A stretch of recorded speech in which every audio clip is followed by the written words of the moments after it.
I'm in the studio with Deborah Jeanne Weitzman, who's going to be at Books and Books on Sunday afternoon, February 2nd at 4 p.m. Hi, Deborah. Hi, Michael. Now you're going to be at Books and Books, so that must mean you wrote a book. That's true. A folk singer who wrote a book. Why did you write the book? I had a very strong experience that happened in Buenos Aires, and I think I started writing it just to help me process what happened. And then while I was writing it, I got more and more people curious, started sending it to people to read some of it, and people encouraged me. How long have you been a folk singer? Forever. I think since I'm 2 or 4.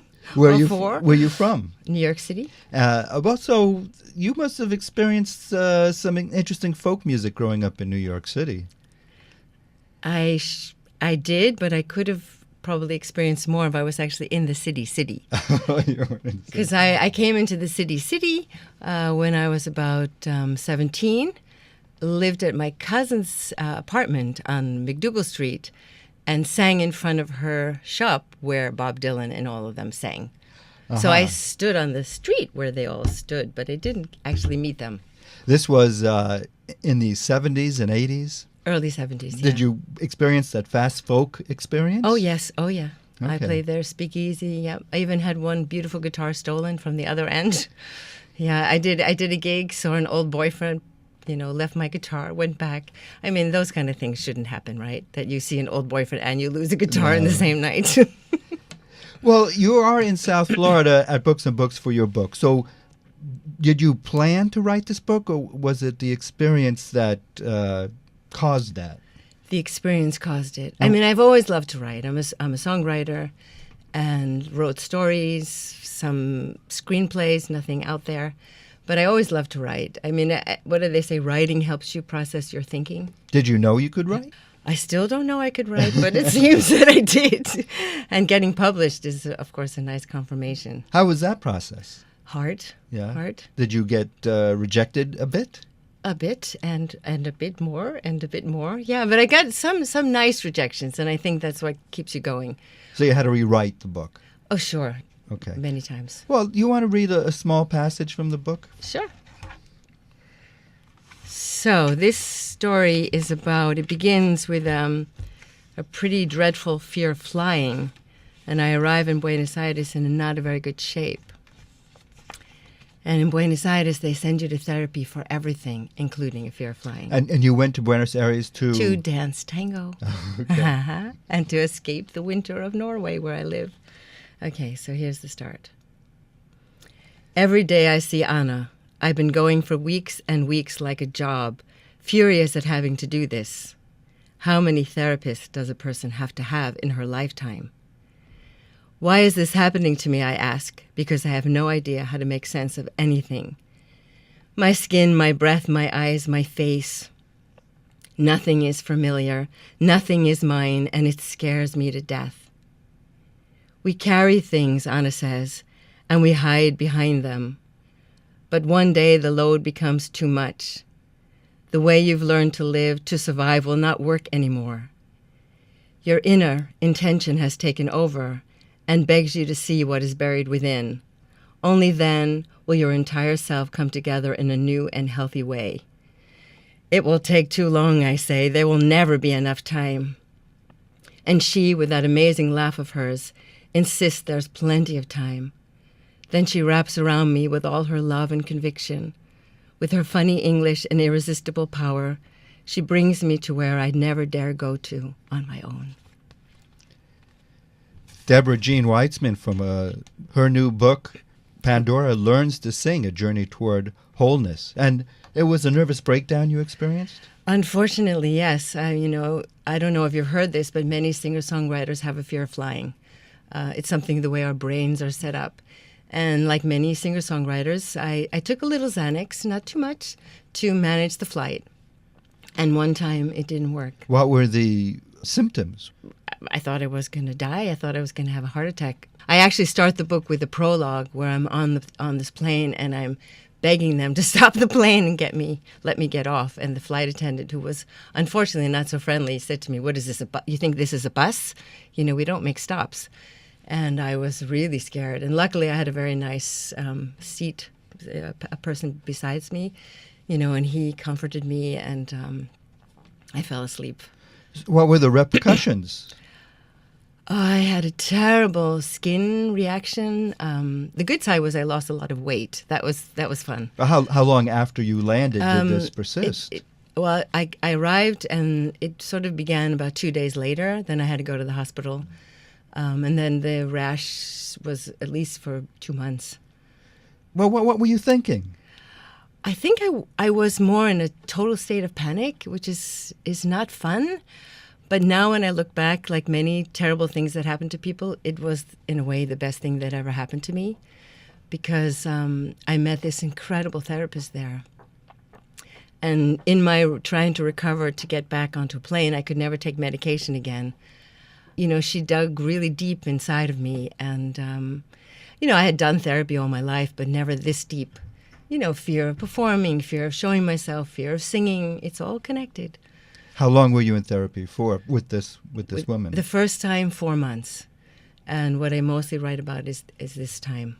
What is it that you discovered that was so beneficial? I mean, I know I'm not the only one who has this because I give lessons, but, the deep sense of doubt that I love to sing, but I'm not very good, or I'm not famous enough.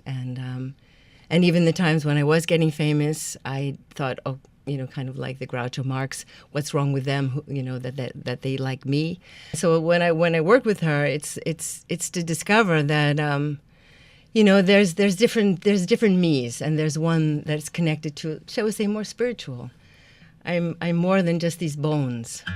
And when I'm just my bones, I get very scared. I mean, I'm a little nervous now, but I would have been much worse some years ago. Just to show who I am, just to show up. I'm a shy person. I mean, I don't know what you expect of me or what the listeners expect. When you do a show, what does the audience expect? Years ago, I was trying so hard to please all of them, and you never can. And now I come more to a place of, shall we say, love, that I actually love some songs, and I love it. I really love it. And I see that enough people are liking it. Are you less critical? I think so. Of not only yourself, but of everything? I think so, especially my mother. Yeah, definitely. Is she to blame here? No, nobody's to blame, but I have a much better relationship with her now. I mean, she was a real hero that she said I could go forward and publish this book. Deborah Jeanne Weitzman is here. Her new book is called Pandora Learns to Sing, and you also have quite a number of albums out.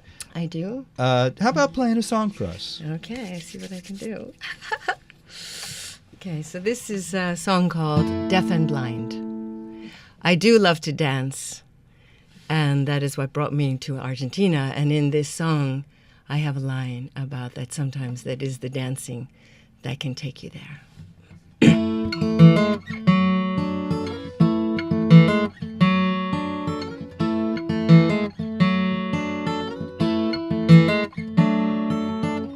Rip my shirt and take my money. Please don't call me dear or honey, and I will dance with you until the dawn. Light up your cigarette and tell me all that you regret, but make me laugh before the early morn. It's a new world now, full of paper cups and plastic holders. No one is your friend until that very end, when it's all over. Dancing is the only thing that takes you there and holds you like no other love you'll ever find.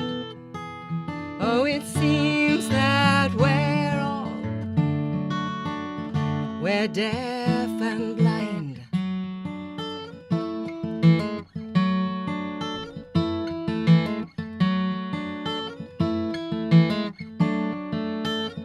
I sit here on the back seat as we moped through the mountains, and you can sing my praises when I'm gone.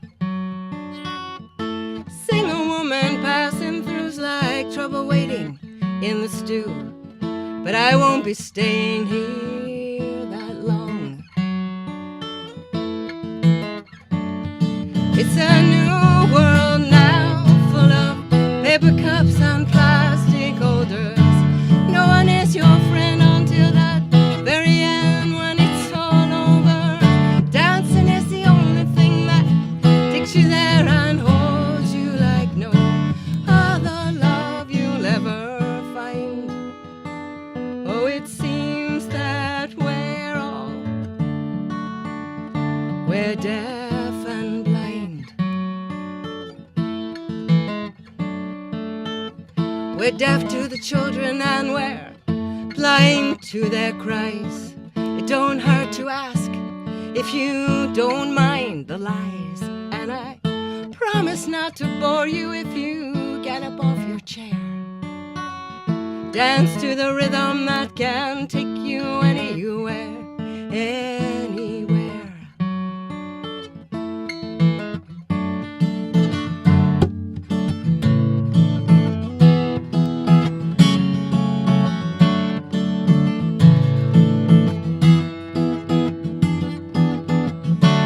Dancing is the only thing that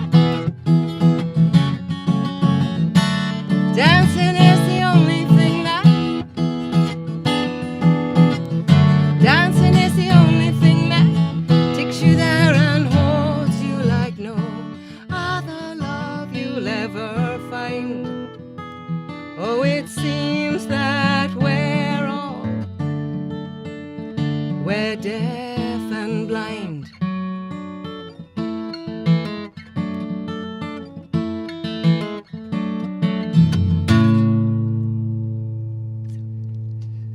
Live in the studio with Deborah Jeanne Weitzman. How long ago was this experience that you went to Argentina?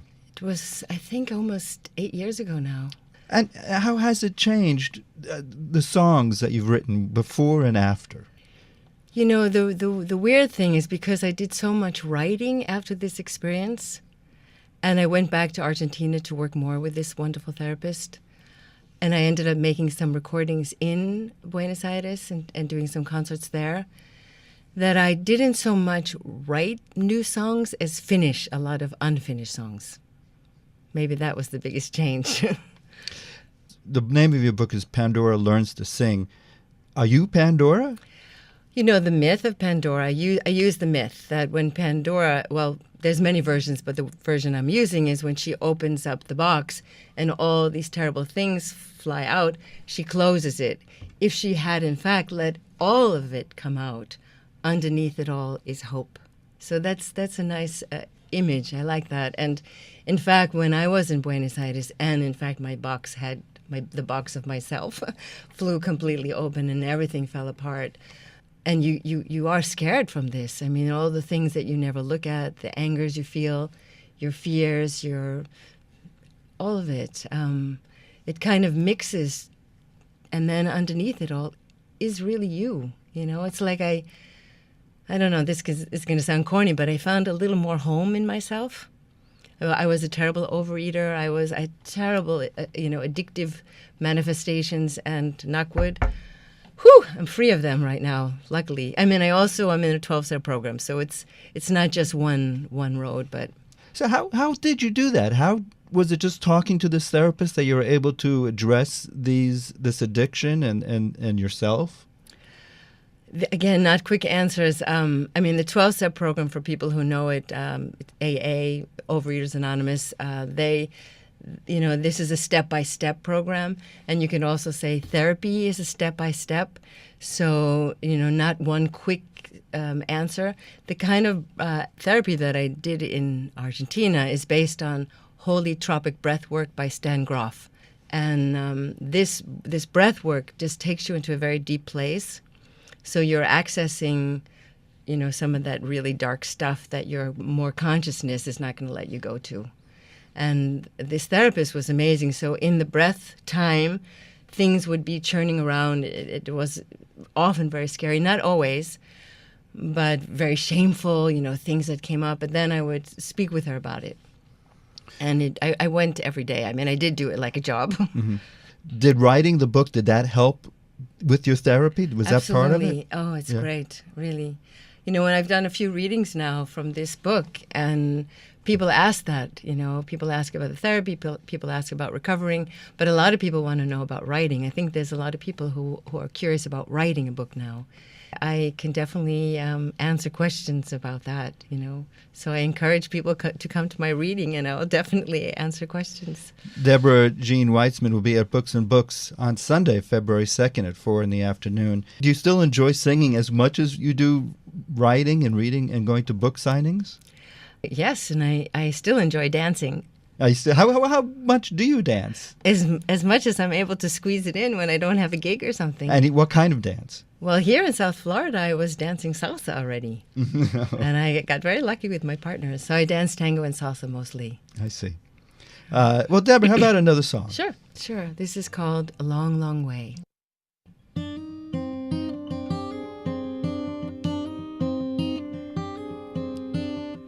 The garden is so silent. No one is there. I think the tiger's sleeping, and I'm learning not to care. But sweat it trickles down my back, despite a sun so low. It's a long, long way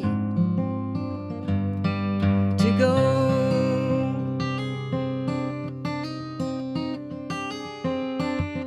Jealousy, it haunts so deep and rips the innards clean. Still we say the sweetest words when we're thinking mean.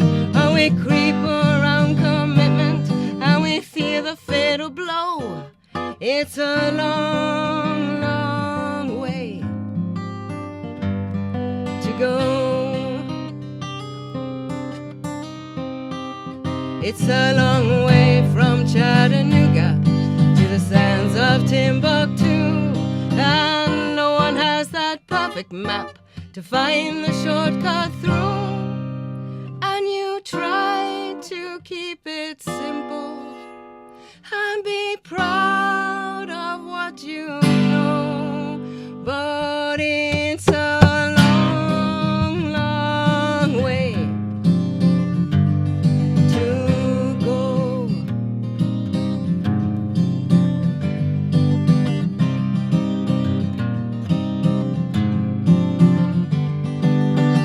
Take my bones and move them, and I'll love you till I die. Teach me how I ought to think and how to tell a lie. Help me see what's funny in this tragic circus show. It's a long, long way to go. It's a long way from Tipperary to the sands of Timbuktu, and no one has that perfect map to find the shortcut through. And you try to keep it simple and be proud of what you know, but it's a long, long way. It's a long, long way to go.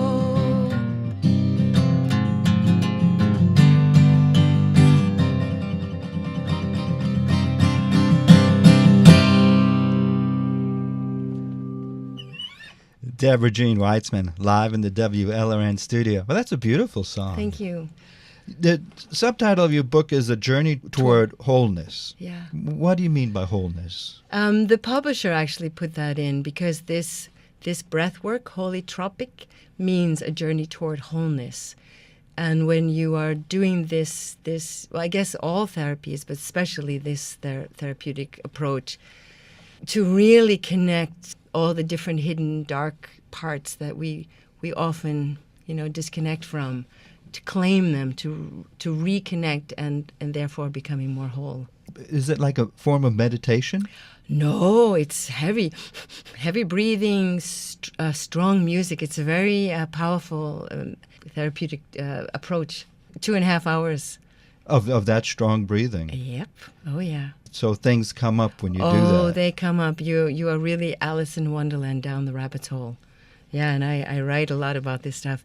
It's almost, I've never taken drugs, But I suppose it's somewhat of this kind of experience where you're going to such a deep place of release, and that you get to experience and really work through some deep things. So I assume these are things that, not blaming your mom or dad, but these are things that were given to you when you were a child that you try to overcome? I mean, maybe even some from before I was born, who knows?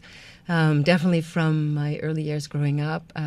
My parents were children from after the war, so they didn't have easy childhoods. And, things go from generation to generation, and they surely did the best they could. They surely did. But And talking to you right now, it manifested not only in the eating, but in your being afraid to fly.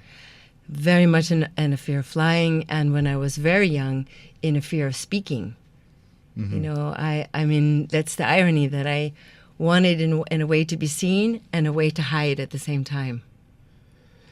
So the emotions that came up while you were doing this breathing exercise, there's no easy way to explain what it was, I assume. I actually have a couple of chapters in the book where I'm really proud of how I had a lot of grace, I guess, that something wrote it. It wasn't me, there's some, anybody who writes knows sometimes we get lucky and some sentences just come out that who knows from where they come. But I do have a few chapters that it seemed that I did a good representation. The publisher was very pleased. Has anybody read it, got back to you and says it has helped them? Luckily, yes. Yeah, because, when I was first starting, I'm a highly critical person. I thought first I'm too old, the typical things.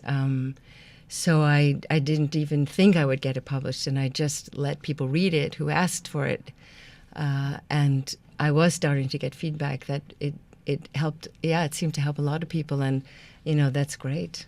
And you're still singing songs. You're still recording and making albums and writing songs? I hope to make a new album soon, yes. I started performing again. I thought I was that old, but it seems that luckily I'm still able to get some gigs. So I play a lot in Berlin, around Germany, and also in Norway.